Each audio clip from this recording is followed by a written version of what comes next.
Dari lanjutan Liga 1 Indonesia, Arema FC berhasil meraih kemenangan besar di pekan ke-23. Menghadapi PSS Sleman, Singoedan menang dengan skor telak 6-2. Laga antara Arema FC melawan PSS Sleman di Stadion Supriyadi Blitar Senin sore sempat ditunda akibat hujan.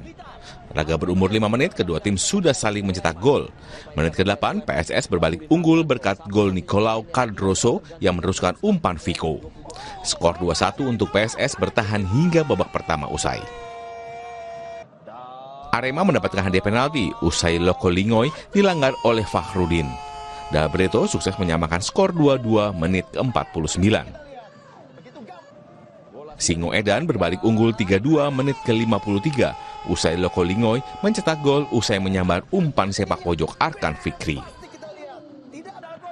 PSS mencoba membalas, namun justru Arema yang berhasil menambah 2 gol. Dalbreto mencetak gol menit ke-82 dan Muhammad Rafli pada masa injury time. Arkan Fikri menutup pesta gol pasukan Zigomez 3 menit dari gol Rafli.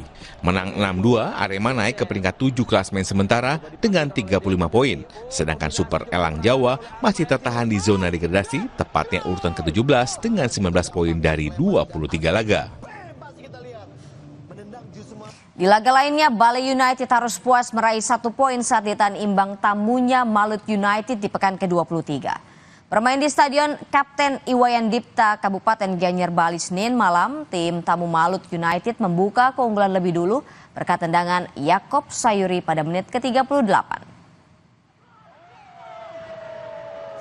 Dengan 2 pertandingan yang sangat taktikal sekali, membuat Eben bermain. Serdadu Tridatu mencoba membalas, tetapi hingga turun minum, skor 1-0 untuk Malut United tidak berubah.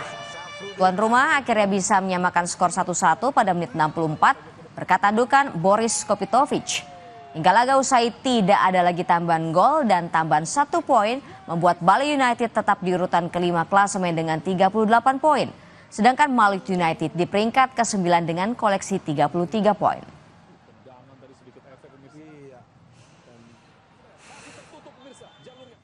Dari Liga 2, PSIM Yogyakarta berhasil mengamankan tiket promosi ke Liga 1 usai meraih kemenangan saat menghadapi PSPS Pekanbaru pada pertandingan 8 besar Grup X di Stadion Mandala Krida, Yogyakarta, Senin sore. PSIM langsung unggul cepat saat laga berjalan 9 menit. Pelanggaran terhadap Rafinya berbuntut hadiah penalti. Rafinya yang maju sebagai algojo sukses menjebol gawang PSPS. Skor 1-0 untuk PSIM. Mampu mengecoh menjaga gawang Rudy and Pekanbaru.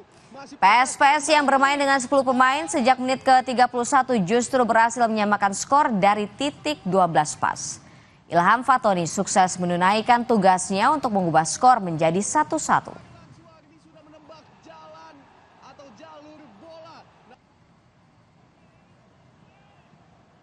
Sebuah tendangan penalti yang Kemenangan 2-1 Laskar Mataram berhasil dipastikan oleh gol Roken 3 menit jelang laga usai.